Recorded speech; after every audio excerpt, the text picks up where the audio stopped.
Ini kelas 10 IPA ya. Iya, Tet. 14 orang ya.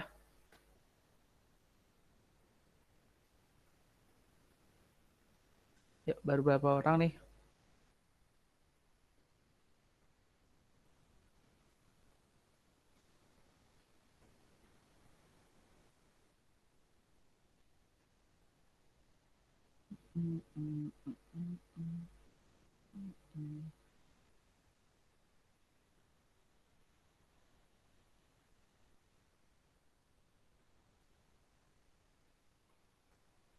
Udah nampak layarnya?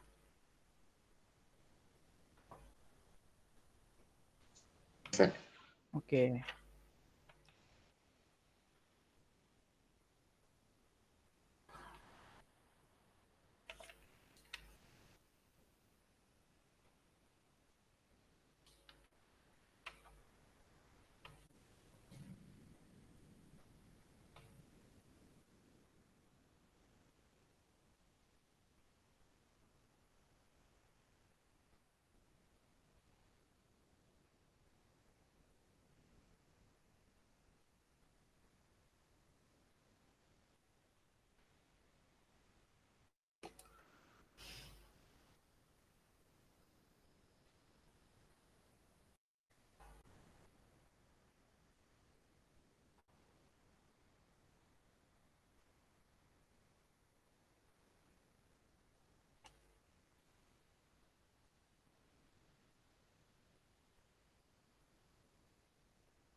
Baru 10 orang.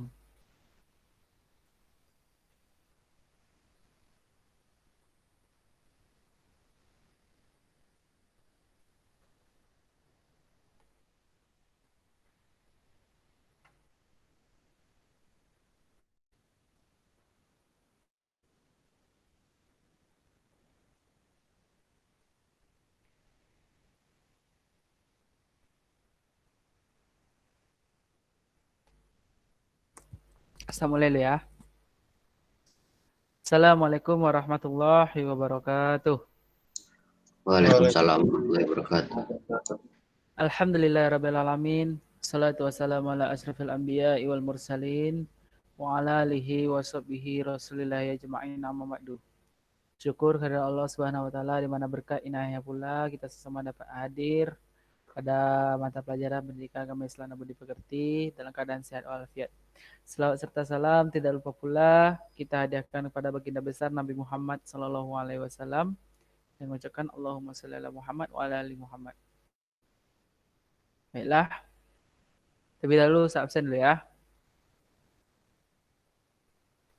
Agung Arkaan Arori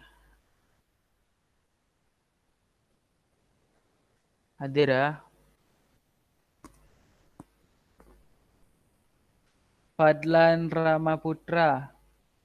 Hadir bang, tadi mic-nya baru pasang. Oh ya. Tadi Fadlan hadir ya.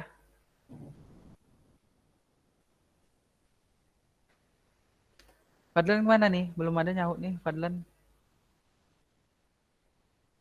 Fadlan belum ya.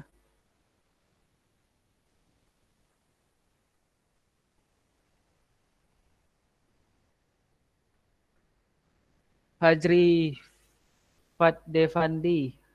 Fajri.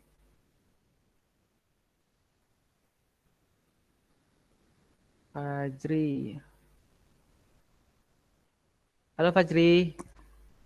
Halo Fajri. Ini Fajri dah dalam kelas cuma belum nyahut. Tahu mic-nya nih. Fikri Mainaldo.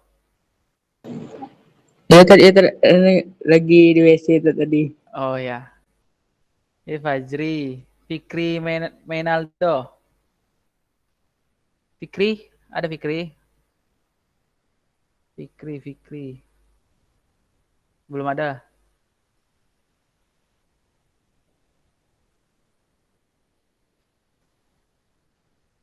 Haris Bagus Ahmad Ramadan.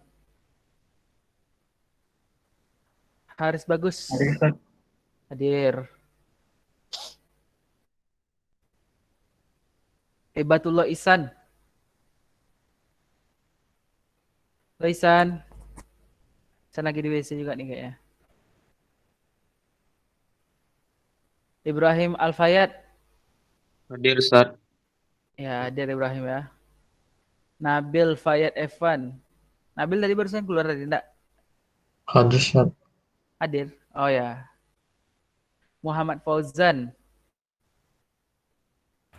Hadir, Ustaz. Raditya Henandi. Hadir, Ustaz. Rahmat Rafi. Hadir. Rashid Nauli S. Rashid.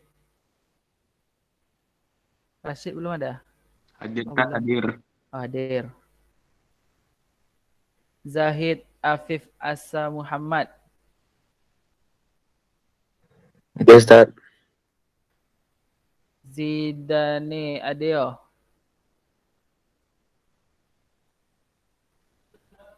Hadir, Ustaz. Hadir. Bentar ya, bentar.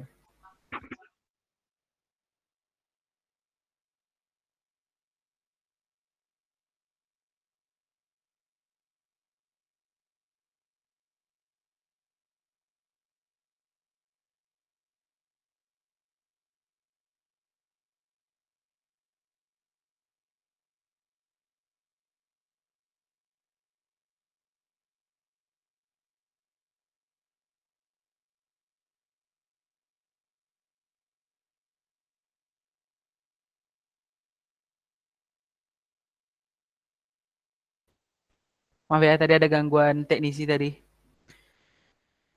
Tadi Zidane. Oh, izin, bentar. Berarti tidak hadir ya.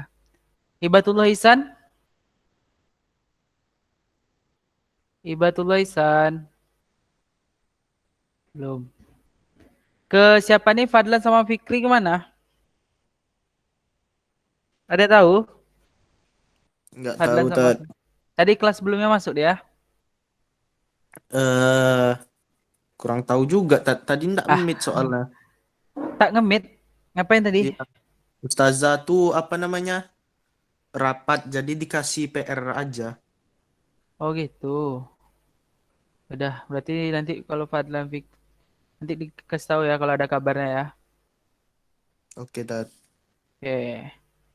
Ya, materi kita kemarin ini Fadlan. Ntar dulu. Halo Fadlan.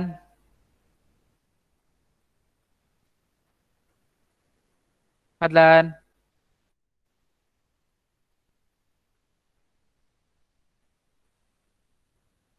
Mana tadi? Kok langsung enggak ada dia atau belum masuk? Kayak belum masuk lah. Oke, kita lanjut ya. Kemarin materi kita sampai mana kemarin? Kemarin kita sampai mana? Ada yang tahu? Ini diam semua Sumber nih. hukum Islam yang apa tuh? Ijtihad. Ya, ijtihad. Oke, kemarin kita terakhir sampai membahas ijtihad. Jadi kita mengingat kembali karena seminggu telah berlalu bahwasannya sumber hukum Islam yang kita ketahui ada 3. Yang pertama itu Al-Quran sebagai sumber hukum Islam yang pertama. Al-Quran itu merupakan wahyu-wahyu yang diturunkan Allah kepada Nabi Muhammad secara beransur-ansur melalui malaikat Jibril.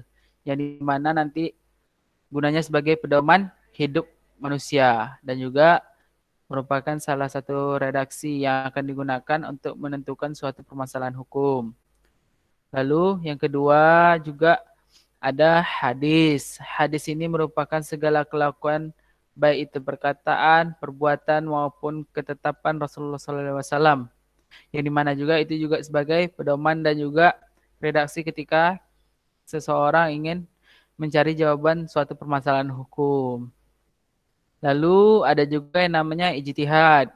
Ijtihad ini merupakan segala sesuatu usaha yang diperbuat apabila seseorang ketika ingin menetapkan keputusan atau mencari jawaban suatu permasalahan hukum yang jawabannya itu tidak ditemukan di dalam Al-Quran maupun hadis. Nah, maka ijtihad ini muncul sebagai solusi yang diberikan oleh Rasulullah SAW ketika seseorang ingin membuat keputusan yang jawabannya tidak ditemukan. Oke, jadi Nanda semua sudah terbiasa dengan Al-Quran, hadis, dan juga ijtihad. Jadi kemarin kita sudah membahas ini minggu lalu. Kalau untuk materinya sampai di sini waktu itu ada yang ingin bertanya dulu? Atau insya Allah sudah paham semua? Coba tadi ini ada yang mau bertanya untuk materi ini? Ayo, ini diam-diam semua nih. Agung, gimana Agung? Fadlan baru masuk ya. Fadlan, halo Fadlan. Ini mana nih? Kok ada yang nge-setel mic nih? Insya Allah udah paham, Ustaz. Oke. Nih kawan-kawan yang lain nanti tolong ya di mic-nya nanti kalau saya panggil diaktifin ya. Oke. Jadi dari tiga ini kita sudah tahu fungsinya. Fungsi dan kedudukannya di dalam sumber hukum Islam. Dan sangat penting kita untuk mempelajari ini. Kenapa? Karena permasalahan itu juga memerlukan jawaban. Dan jawaban itu juga memerlukan suatu solusi atau suatu sumber. Makanya tidaklah terlepas dari yang namanya Al-Quran, hadis, dan ijtihad. Makanya pada hari ini kita juga akan membahas yaitu mengenai sumber hukum Islam selain Al-Quran, hadis, dan ijtihad. Yaitu ada 6. Yang pertama ijma, kemudian qiyas, kemudian ihtisan atau istilah, kemudian istishab, dan istidlal, dan juga maslahat mursalah. Oke, kita bahas satu-satu ya, kita uraikan satu-satu. Yang pertama ijma. Apa kalau Haris, ada Haris tahu tentang ijma? Ijma adalah kesepakatan dari seluruh imam mujtahid dan orang-orang muslim beberapa masa setelah Rasulullah SAW wafat tentang hukum suatu masalah. Ya, itu yang dinamakan ijma. Ijma ini seperti yang dikatakan Haris itu, yaitu kesepakatan seluruh ulama ketika mereka ingin menetapkan suatu hukum. Kemarin dah usah contohkan juga ijma yang ada pada masa Rasulullah SAW, yaitu ijma setelah wafatnya Rasulullah SAW, yaitu pembukuan Al-Quran atau mushaf Al-Quran.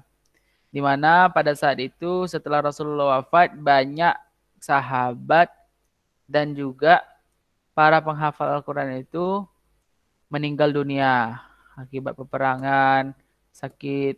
Makanya dikhawatirkan Al-Quran ini akan menghilang. Makanya para sahabat berijma bahwasanya untuk membukukan Al-Quran, sehingga kita pada zaman ini masih dapat membaca Al-Quran dan melihat Al-Quran. Itu yang dinamakan ijma, dan itu yang tadi salah satu contoh ijma setelah Rasulullah SAW wafat. Lalu apa contoh lainnya? Contoh lainnya kalau misalnya di saat pandemi ini kayak sholat berjarak. Sholat berjarak ini baru-baru aja diputuskan oleh seluruh ulama. Jadi dari putusan ini pun tidak lepas lah yang namanya muncullah konflik. Ada yang sholat tuh rapat, ada yang berjarak. Tidak ada salah di antara keduanya, dan mereka juga mempunyai dasar masing-masing. Jadi hanya kita lah yang dari diri kita sendiri yang pandai memilah dan melihat mana yang lebih baik. Oke. Ijma tadi. Ijma itu juga ada syarat-syaratnya, syarat terjadinya ijma. Yang pertama, syaratnya itu harus terjadi kesepakatan. Kalau tidak kesepakatan, bukan ijma namanya. Kemudian kesepakatan itu seluruh ulama Islam. Ulama-ulama yang dimana mereka itu sudah memenuhi kualifikasi seorang mujtahid. Kemudian waktu kesepakatan setelah zaman Rasulullah SAW, meskipun hanya sebentar, kesepakatan itu terjadi.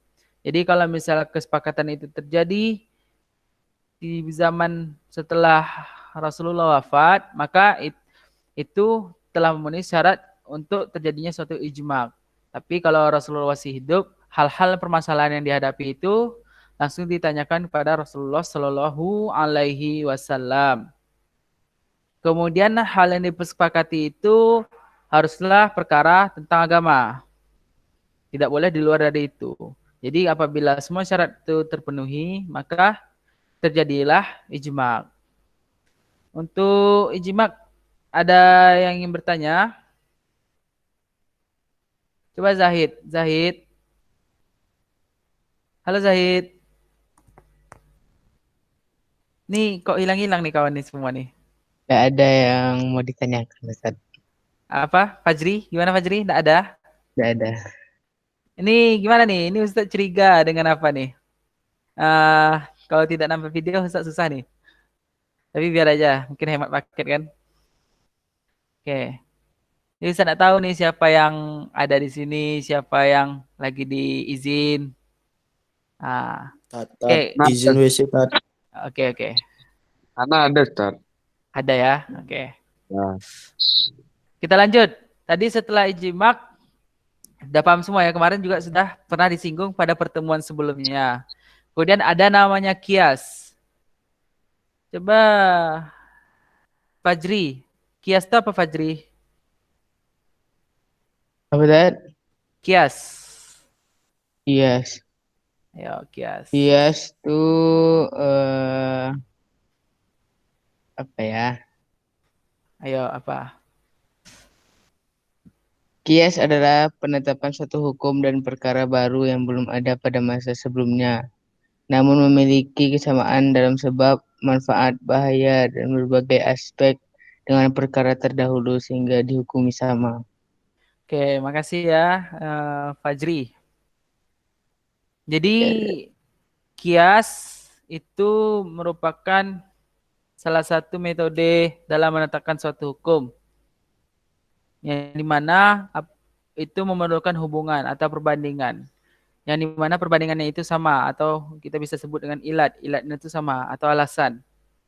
Jadi misalnya saya contohkan, misalnya kemarin di pertemuan sebelumnya Ustaz sudah pernah membahas narkoba dan juga minuman keras. Hukum memakai kedua benda ini haram, di mana dijatuhi bagaimana hukumnya khamar. Khamar itu juga haram pada zaman Rasulullah Shallallahu Alaihi Wasallam.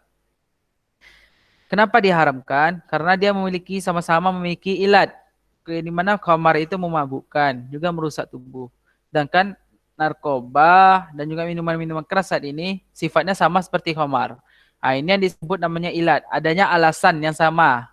Makanya dijatuhi hukumnya haram. Ini yang disebut dengan kias, yaitu menetapkan hukum yang dengan cara menghubungkan kejadian yang memiliki alasan yang sama atau serumpamaan. Itu yang disebut dengan kias. Dan kias ini juga merupakan salah satu syarat untuk memenuhi kualifikasi untuk menjadi seorang mujtahid.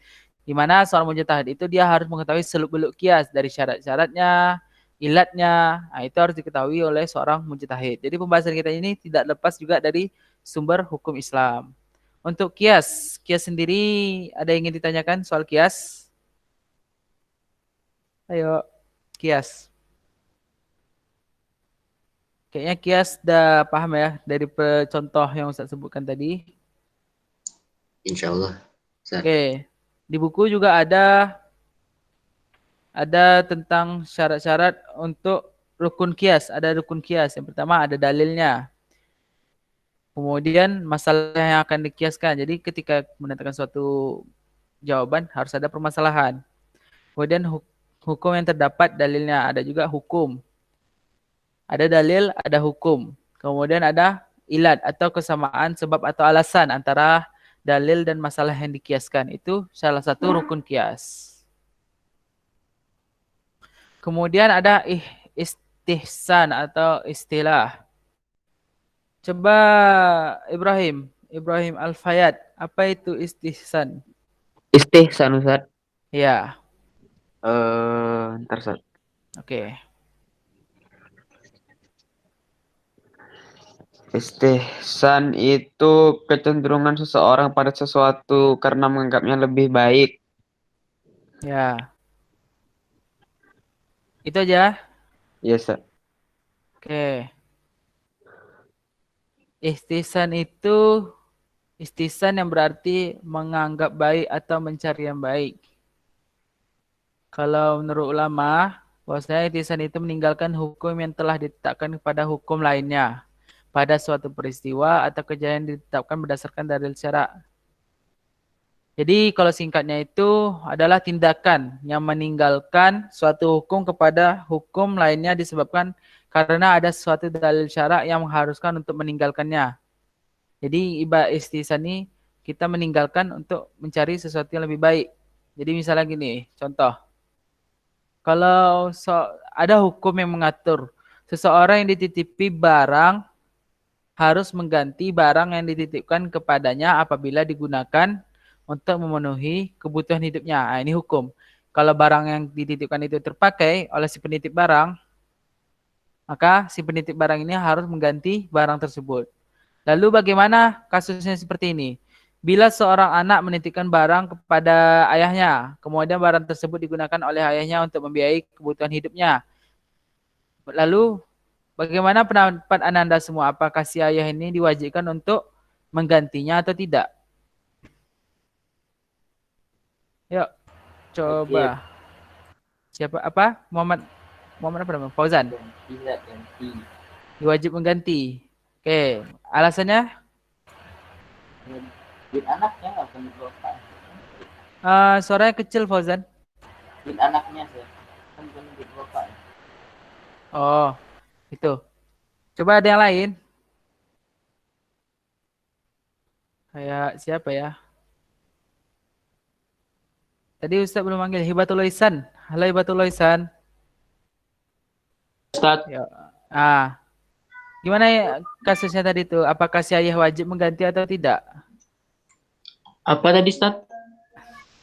Yang begini, apabila seorang anak menitipkan barang kepada bapaknya atau ayahnya, kemudian barang tersebut dipakai oleh ayahnya untuk membiayai kebutuhan hidupnya, maka bagaimana secara hukumnya? Apakah ayahnya wajib menggantinya atau tidak? Kalau menurut Ana wajib sih Ustaz, harus Nah, diganti. Karena Ya harus diganti mungkin. jadi gini ya, kita lihat tadi hukum pertama tadi. Seseorang yang dititipkan barang diharuskan mengganti barang yang dititipkan apabila dipakai untuk memenuhi kebutuhan hidupnya. Ini hukum, salah satu hukum. Kemudian dapat sebuah kasus timbul. Apabila seorang anak yang dititipkan barang kepada bapaknya, apabila seorang anak menitipkan barang kepada bapaknya, kemudian bapaknya memakai barang tersebut untuk membiayai kebutuhan hidupnya. Maka secara ihtisan, bapaknya tersebut tidak diwajibkan untuk mengganti barang anaknya dikarenakan terdapat hak-hak orang tua di dalam harta si anak. Makanya ini yang disebut meninggalkan hukum dan mencari yang lebih baik. Jadi hukum yang tadi wajib mengganti, kita cari solusinya yang lebih baik. Itu yang dinamakan ihtisan. Nah, bagaimana? Ada yang mau ditanyakan soal ihtisan? Nggak ada. Ini nggak ada semua nih kayaknya nih. Oke. Tadi berarti saya anggap sudah paham ya apa yang disebut ihtisan. Nah, itu sudah paham. Oke, kita lanjut. Tadi ijma sudah, qiyas sudah, ihtisan atau istilah sudah. Ada istishab. Raditya. Apa itu istishab? Meneruskan berlakunya suatu hukum yang telah ada dan telah ditetapkan suatu dalil, sampai ada dalil lain yang mengubah kedudukan dari hukum tersebut. Oke, betul seperti kata Radit tadi, bahwasanya istishab itu adalah menetapi dan menuntut kebersamaan. Jadi kalau misalnya kita lihat bahwasanya kalau menurut istilahnya menjadikan hukum yang sudah ada sebelumnya tetap menjadi hukum. Hukum yang sudah ada sebelumnya tetap menjadi hukum hingga sekarang sampai ada dalil yang menunjukkan adanya perubahan. Jadi hukum yang ada itu tetap berlangsung sampai sekarang sampai ada dalil yang mengubahnya, kedudukan hukum tersebut. Nah, ini disebut istishab. Bagaimana contohnya? Misalnya gini, ada sebuah hukum wudhu seseorang dianggap berlangsung terus sampai ada penyebabnya yang membatalkan. Hukum wudhu, kalau wudhu tersebut tidak ada penyebab membatalkan, maka hukum tersebut dianggap sedang berlangsung. Itu salah satu hukum. Kemudian dapat kasus. Misalnya apabila seseorang tersebut wudhu, mungkin dah lama kan, misalnya dia wudhu untuk sholat maghrib, kemudian isya dia ragu apakah wudhunya itu masih ada atau telah batal.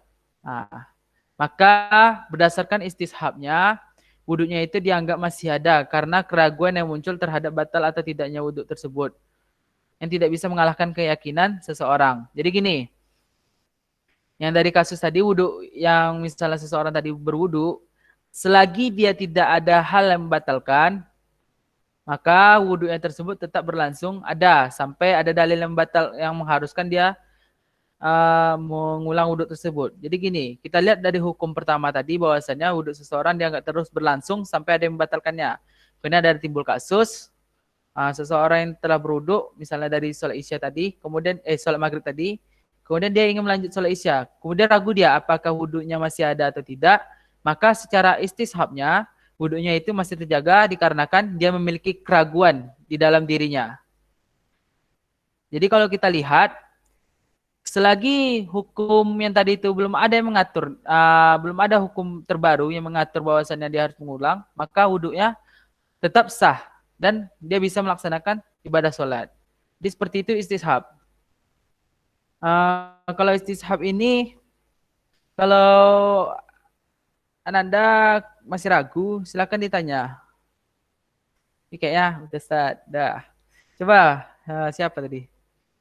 Nabil. Halo Nabil. Mana Nabil nih? Ustaz, Gimana Nabil? Ada yang mau ditanya Nabil? insya Allah enggak, Ustaz. Insya Allah ya. Ibarat sudah paham ya. Ya, insya Allah Ananda semua paham kalau soal ini. Kemudian tadi setelah istishab juga ada yang namanya istidol. Istidol ini yaitu dia menetapkan hukum perbuatan berdasarkan adat atau kebiasaan. Misalnya hukumnya tersebut tidak dibahas secara konkret di dalam Al-Quran maupun hadis, maka dia melihat kebiasaan masyarakat setempat. Jadi misalnya gini,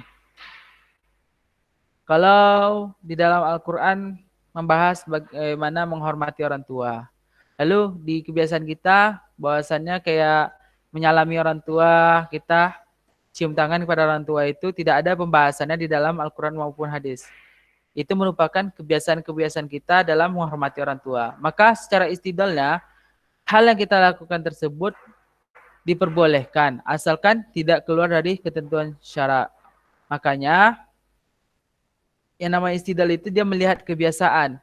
Kalau kebiasaan kita seperti menyalami orang tua atau mencium tangan orang tua, merupakan salah satu bentuk penghormatan kepada orang tua, maka hal itu diperbolehkan, dikarenakan hal tersebut juga tidak ada menyalahi ketentuan syara Islam. Itu yang dinamakan istidlal. Kalau istidlal, kemudian kita lanjut ke maslahah mursalah. Kalau maslahah mursalah ini, yaitu kalau kita lihat penjelasan di buku, sesuai dengan maksud syarak yang tidak diperoleh dalam pengajaran dalil secara langsung dan jelas dari maslahah tersebut. Ini ibarat kebaikan. Kebaikan yang kemudian yang bersumber pada Al-Quran dan hadis. Asalkan tidak keluar dari Al-Quran dan hadis. Maslahah ini kebaikan, musalah ini sumber. Jadi gini, kalau kita lihat di contoh buku, misalnya mengharuskan seorang tukang mengganti atau membayar kerugian pada pemilik barang karena kerusakan di luar yang telah ditetapkan. Kita lihat bahwasannya ada seseorang yang bekerja sama dan memiliki kesepakatan ketika misalnya dalam membangun proyek. Kemudian properti yang digunakan si tukang ini rusak dan diharuskan untuk membayar kerugian meskipun itu di luar kesepakatan yang telah ditetapkan. Jadi kita lihat bahwasannya untuk mengatasi kerugian yang dialami oleh si pemilik barang, maka tukang tersebut diharuskan menggantikan. Ini yang dinamakan maslahah mursalah. Jadi yang ketika tukang membayar kerugian kepada si pemilik barang, itu yang disebut maslahah, kebaikan. Kebaikan yang diberikan oleh si tukang untuk mengatasi permasalahan ini. Makanya tidak terjadinya kerugian di antara pihak si pemilik barang.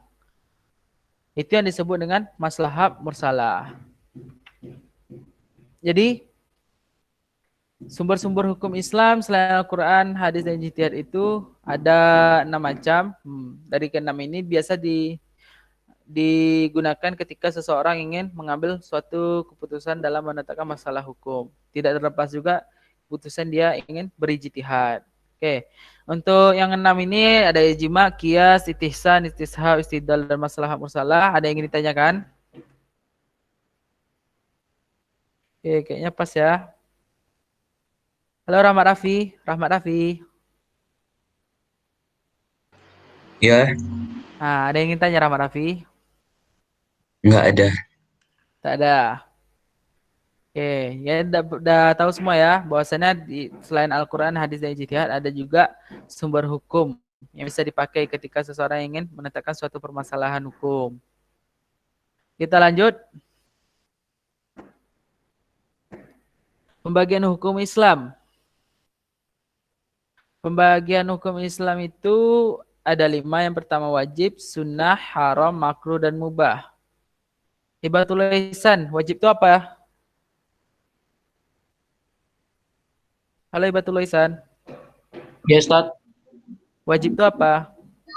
wajib tuh dikerjakan berpahala, ditinggalkan berdosa. Oke.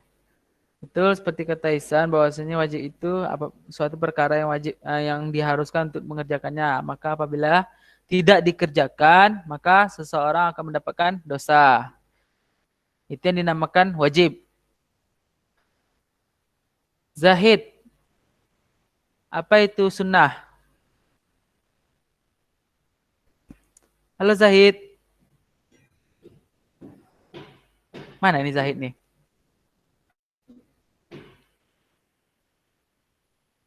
Oke, Zahid enggak ada ya.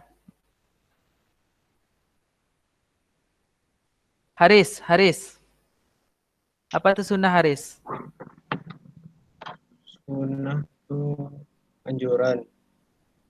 Jika dikerjakan mendapat pahala. Kalau tidak dikerjakan tidak berdosa. Ya. Sunnah itu seperti yang dibilang Haris bahwasanya perkara yang apabila dikerjakan akan mendapat pahala, apabila tidak dikerjakan maka tidak apa-apa. Itu yang dinamakan sunnah. Lalu haram. Haram ini seperti yang kita sudah tahu semua bahwasanya perkara yang dilarang atau sangat dijauhi untuk tidak dikerjakan. Apabila dikerjakan maka berdosa bagi yang mengerjakan perbuatan ini. Makanya hukum haram ini benar-benar harus dihindari. Lalu ada makruh. Fajri, makruh itu apa Fajri? Halo Fajri.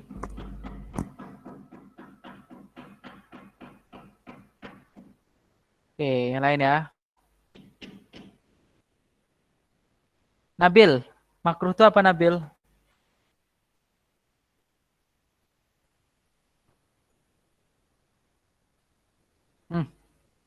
Ini mana nih? Kok diam semua nih?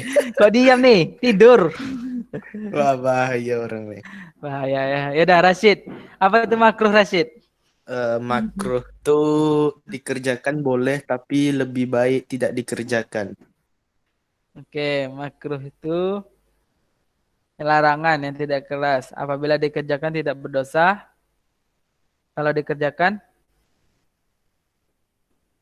kalau ditinggalkan maka itu lebih baik. Itu yang dinamakan makruh. Sesuatu perkara yang dikerjakan dia tidak dosa, tetapi kalau ditinggalkan itu lebih baik. Kemudian mubah. Ini nanti diam-diam nih semua nih. Coba lagi nih. Fauzan, Muhammad Fauzan. Apa itu mubah?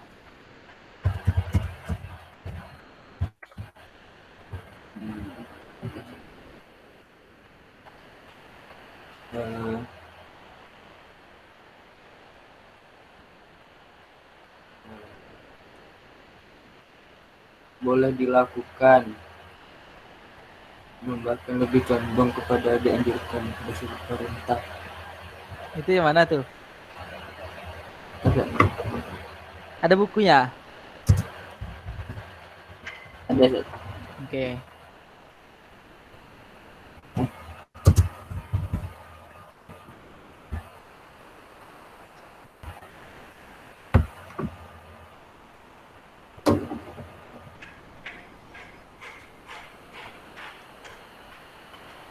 Gimana? Fauzan tadi namanya, Muhammad Fauzan. Jadi gimana Fauzan? Mubah itu apa? Yang Ana lihat di Google Ustaz. Gini ya, mubah itu sesuatu yang boleh. Apabila dikerjakan tidak apa-apa, apabila ditinggalkan juga tidak apa-apa. Itu yang disebut mubah. Tapi kita lihat makruh sama mubah nih, kadang ada perbedaan nih. Jadi nanti daripada ragu, maka coba dijelaskan dulu. Kalau makruh itu suatu perkara yang tidak keras larangannya. Apabila dikerjakan tidak apa-apa, apabila ditinggalkan itu lebih baik. Jadi itu namanya makruh. Kalau ditinggal itu lebih baik dan juga dapat pahala. Kalau mubah dia hanya boleh. Boleh juga dikerjakan, boleh tidak. Nah, tidak ada perkara lebih baiknya. Itu perbedaan makruh dan mubah. Oke, untuk pembagian hukum Islam. Sudah paham semua nih pembagian hukum Islam? Insya Allah, Ustaz. Insyaallah. Alhamdulillah. Nah, kita lanjut ya. Kemudian ada yang terakhir ini, perilaku yang mencerminkan menaati sumber hukum Islam. Yang pertama itu mengakui adanya mazhab yang telah disepakati ulama.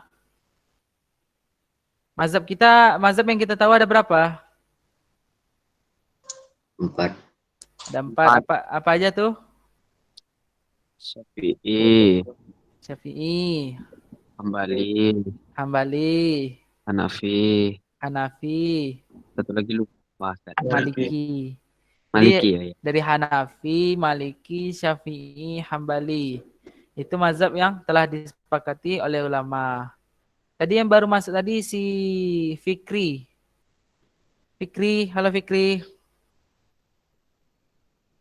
Ah, hilang Fikri langsung. Halo Fikri. Enggak, Ustaz.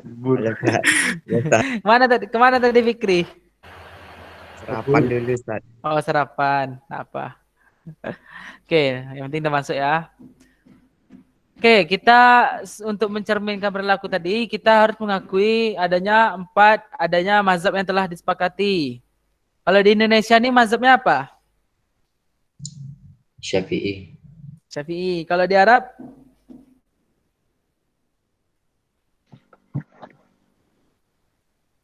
Ya, apa?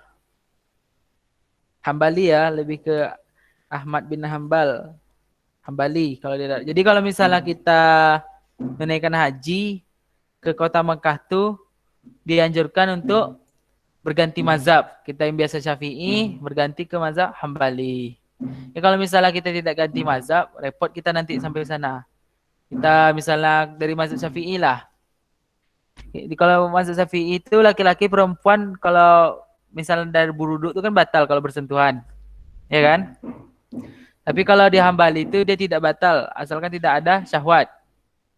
Makanya kalau di Mekah itu kan orang saling berkerumunan. Jadi kalau misalnya kita menggunakan mazhab Syafi'i, habislah kita. Repot kita bolak-balik ke tempat wuduk untuk ngulang wuduk. Kalau misalnya kita tawaf nanti mengelilingi Ka'bah tuh. Makanya dianjurkan untuk berganti mazhab. Oke, kita lanjut ya. Bersikap toleran terhadap orang lain yang berbeda mazhab. Jadi misalnya kita mazhab Syafi'i, orang itu menggunakan mazhab yang lain kayak mazhab Hambali, maka kita tidak boleh tidak toleran terhadap orang tersebut karena mazhab-mazhab ini dibuat oleh seorang mujtahid. Seorang mujtahid siapa aja yang ulama-ulama besar, Syafi'i, makanya Syafi'i nama mazhabnya mazhab Syafi'i, Maliki nama mazhabnya Maliki, Ahmad bin Hambal nama mazhabnya Hambali. Jadi kita harus bersikap toleran terhadap orang yang berbeda mazhab. Kemudian mengikuti mayoritas umat Islam dalam beribadah dan tidak menyempal dengan pendapatnya sendiri. Jadi kalau misalnya kita sholat, misalnya kan, kita biasanya pakai kunut sholat subuh kan. Ketika kita datang ke tempat suatu daerah, orang itu tidak pakai doa kunut.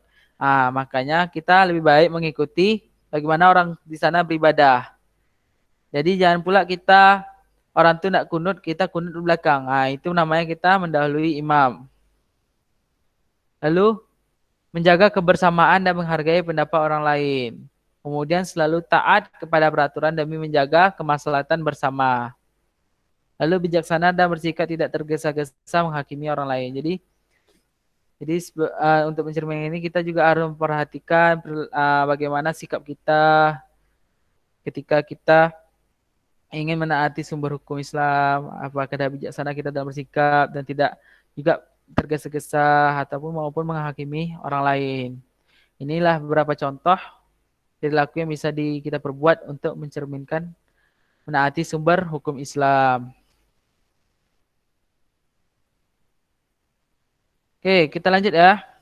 Coba dibuka bukunya. Ada punya buku semua kan? Halo? Ada. Oke. Halaman berapa tadi? Buka bukunya halaman 54. Kita bahas. Kita tidak ngerjakan tapi kita bahas. Udah? Evaluasi bab 4. Udah, Dad. Oke. Udah, tak. Oke, soal nomor 1. Baca urutan. Agung Arkaan Arori. Coba baca dijawab Agung. Yang nomor 1. Ya, bisa. nomor 1. Nomor 1. Yang lain siap-siap ya. Evaluasi bab 4 ini kan. Ya. Kata sumber dalam bahasa Arab artinya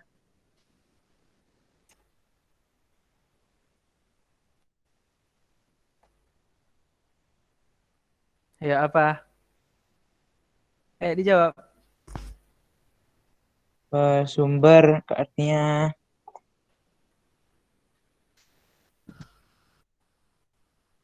dalil. Masdar. Ada di buku tuh. Di buku bagian awal tuh. Sumber. Di halaman 42. Jadi sumber dalam bahasa Arab itu berarti masdar. Masdar ini juga berarti sumber. Oke. Nomor 2. Fadlan Rama. Oke, Tad. Oke, coba jawab nomor 2. Hadis disebut juga sunnah. Artinya belum mana cari jawabannya, Tad. Tak apa, coba jawab. Ada yang tahu? Yuk. D. Apa D? Sesuatu yang baru. Ya. Ya, Hadis betul. itu sesuatu yang baru. Oke, kita sambil bahas nih ya. Oke, Tad. Lanjut, Fajri Devandi. 3. Yang mengikuti pendapat mujtahid disebut B. Muqallid. Ya, muqallid itu apa, Fajri? Muqallid itu yaitu yang mengikuti pendapat mujtahid. Saya ngetes aja ya, nanti nggak tahu pula. Soalnya udah baca juga soalnya tadi. Nomor 2, apa tadi Muhammad Fauzan? Nomor 2 itu D, sesuatu yang baru ya. Nomor 3, muqallid itu orang awam yang apa? Yang mengikuti pendapat seorang mujtahid. Jadi itu orang awam itu kayak mana? Kayak kita nih ngikut siapa? Kita kalau cenderung dengan Syafi'i, kita ngikut mazhab Syafi'i. Mazhab ini kan dibuat seorang mujtahid, yaitu Syafi'i. Maka kita ngikuti dia.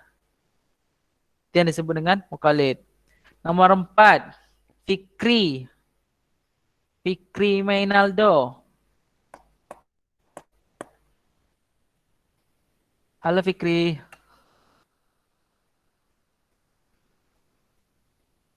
Apa Ustaz? Itu nomor 4.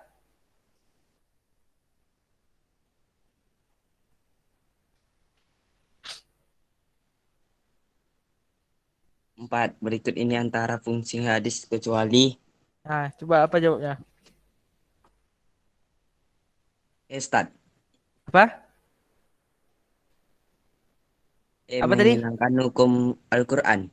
Oke, betul ya. Menghilangkan hukum Al-Quran. Ya, betul. Kita lanjut. Nomor 5. Siapa lagi? Haris. Nomor 5 Haris. Jumlah ayat dalam Al-Quran adalah C. 6.236. Ya, C. 6.236 ayat. Nomor 6. Hibatullah Ihsan. Nomor 6. Berikut ini kriteria hadis sahih kecuali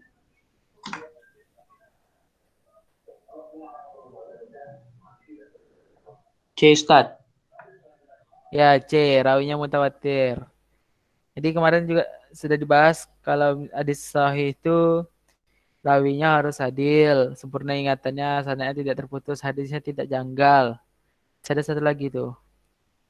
Yuk kita lanjut 7. Nomor 7 si Ibrahim Al-Fayyad. Nah, coba Ibrahim Al-Fayyad. Apa nomor 7? 3 Nomor pokok 7. kandungan Al-Quran yaitu hmm, hmm. Antara B dan E kalau Ana. B dan E. Iya. Oke, nomor 7 itu jawabannya B, ibadah, muamalah, dan akhlak. Kalau di sini ada jinayah, ada tasawuf itu dibahasnya di luar lagi tuh. Ditambah dengan ilmu hadis lagi tuh. Oke, nomor 7 itu B ya, ibadah, muamalah, dan akhlak. Lanjut nomor 8. Muhammad Fauzan. Halo Muhammad Fauzan. Nomor 8. Sesuatu yang dikiaskan dengan yang lain harus ada persamaan. Apa ya? Ada yang bisa bantu? Dalil, Cak. Nah, belum. Ya, selain si Fauzan, apa ada yang jawab? Ilat ya. Ilat. Ya, C ilat ya. Kias. Ilat ini alasan, sesuatu yang persamaan yang dijadikan suatu keputusan untuk memutuskan perkara. Kayak tadi, kayak khamar dan minuman keras itu sama-sama memabukkan, itu yang disebut ilat, alasan. Makanya jawabannya itu C, ilat. Sesuatu yang dikiaskan dengan yang lain harus ada persamaan. Ilat, C. Lanjut nomor 9. Nabil.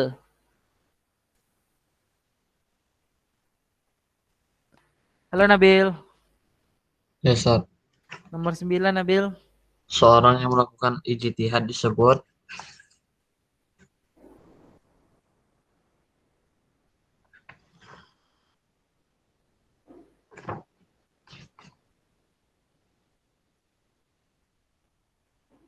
Udah lupa Nabil. Pelajaran minggu lalu Nabil.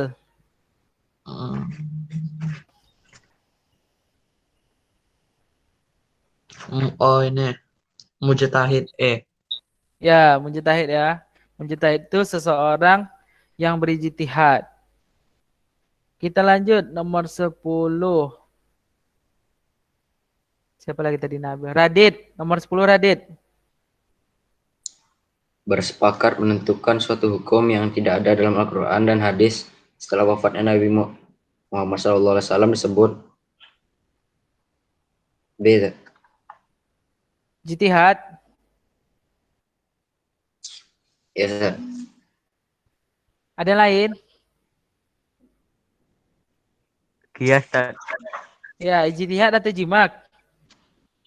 Ijma. Ijma. Yang mana nih? Radit, yang mana nih Radit?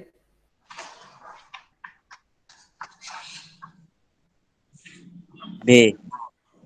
B, ijtihad.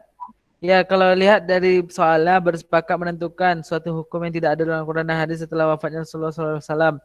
Bersepakat tuh, itu katanya majemuk tuh. Lebih dari satu orang. Nah, sedangkan yang namanya ijtihad itu pendapat seseorang. Sedangkan ijma itu keputusan bersama. Maka jawabannya itu C ya, ijma. Ya, lanjut nomor. Ini dari catat jawabannya kan? Belum. Kok belum? Belum, Tat. Nggak ada disuruh. Nah, kalian tandain jawabannya. Nggak, belum. Ditandain Udah. lah. Ulang, Aduh. ulang, start. Di chatnya aja, Sat. Buat satu Ah, langsung. yang ini tadi yang dah tahu tadi ditandain.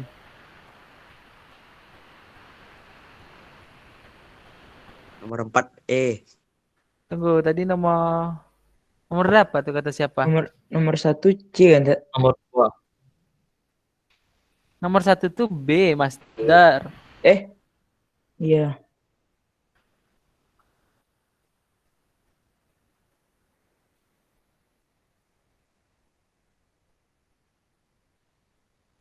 Nomor 2 nih, ini siapa nih? Radit. Start di buku yang nomor 2 tuh C start. Kalau D itu secara bahasa salah nah.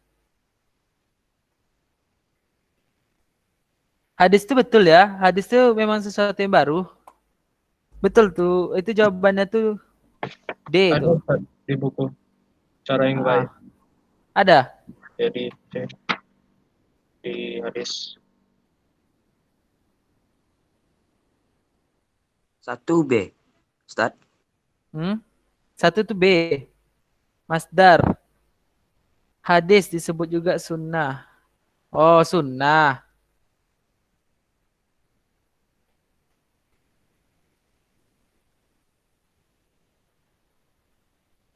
Ya, sunnah ya, sunnah. Ustaz tadi nak memperhatikan, Ustaz kira hadisnya tadi. Itu sunnahnya. Oke, tadi 2 tuh perbaiki ya. 2 tuh C ya. C itu cara yang baik, sunnah. Kalau hadis baru, sesuatu yang baru. Oke, tadi dah dicatat ya. 1 tadi B, 2 tadi C. Cara yang baik 3 tadi mukallid. Nomor 4 E, nomor 5 C, nomor 6 C, nomor 7 itu B. Nomor 8 C, nomor 9 mujtahid E, nomor 10 C. Nah, nomor 11 tadi sampai nomor berapa tadi kita? 11. Sampai nomor 10, tak 11 kan. 11 lagi ya. Siapa lagi? Tadi sampai mana Ustaz tadi? Siapa tadi yang terakhir tadi? Radit ya? Rahmat Rafi nomor 11.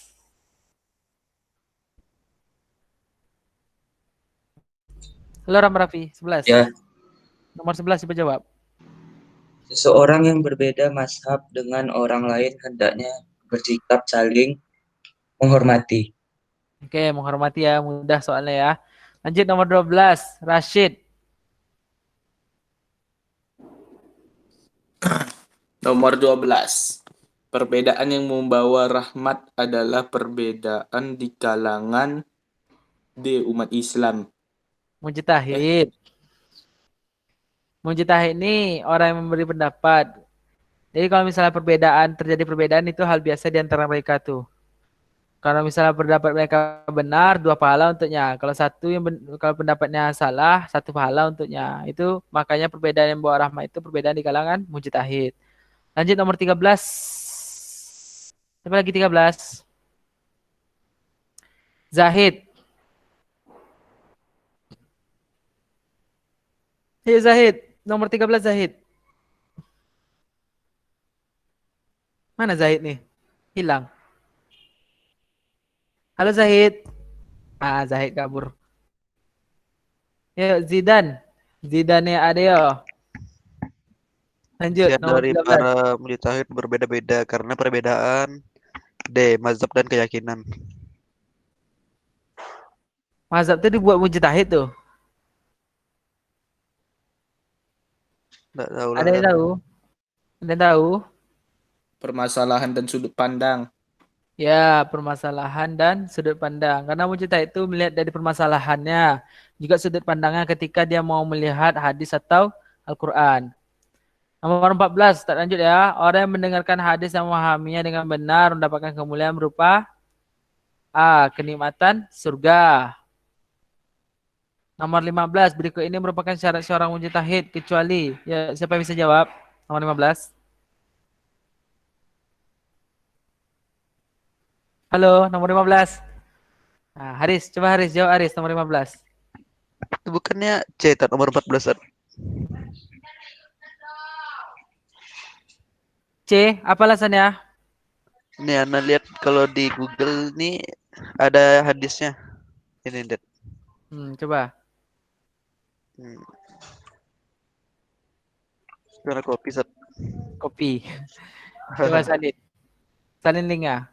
Kita kan bahas soal. Oke, dari Zaid bin Sabit radhiyallahu anhu dia berkata, semoga Allah mencerahkan, apa nih tulisannya? Mengelokkan rupa.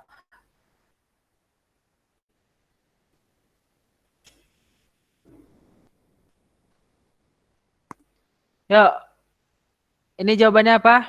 C, cahaya pada wajah. Ini tulisan hadisnya kecil, nggak tahu Ustaz tulisannya tuh.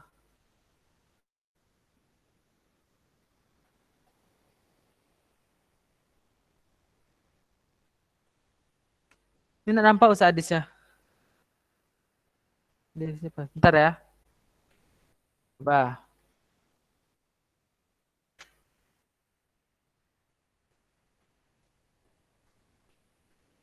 Ada yang lain? Nomor 14 ada jawabannya lain?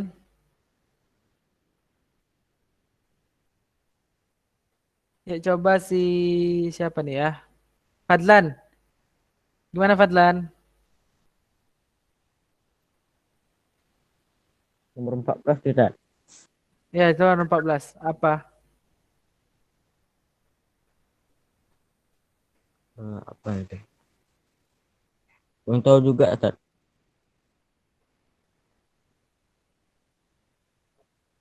Kurang tahu, Ustaz.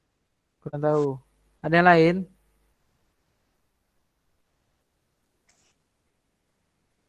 Orang yang mendengarkan hadis dan memahaminya dengan benar mendapatkan kemuliaan berupa.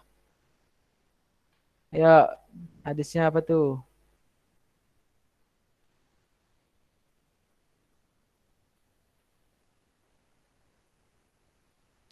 Nih, ada hadisnya nih. An Abi Sa'id Khudri radhiyallahu anhu qala Rasulullah sallallahu alaihi wasallam nadarallahum ra'asa mi'a maqalati fawa'aha farubba hamili fiqhin ila man huwa afqahu minhu. Allah memberikan cahaya pada hari kiamat bagi orang yang mendengarkan perkataan dan memahami. Berapa banyak orang yang menyampaikan ilmu fikih pada orang yang lebih paham darinya. Ini sama redaksinya hadis sama yang dikirimkan si Zidan.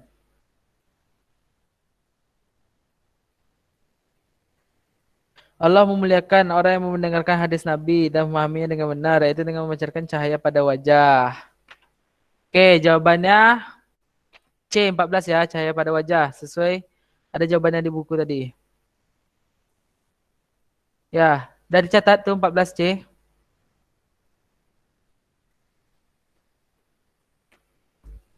Oke, kita lanjut nomor 15 ya. Berikut ini merupakan syarat seorang mujtahid kecuali. Coba dijawab. Radit, nomor 15.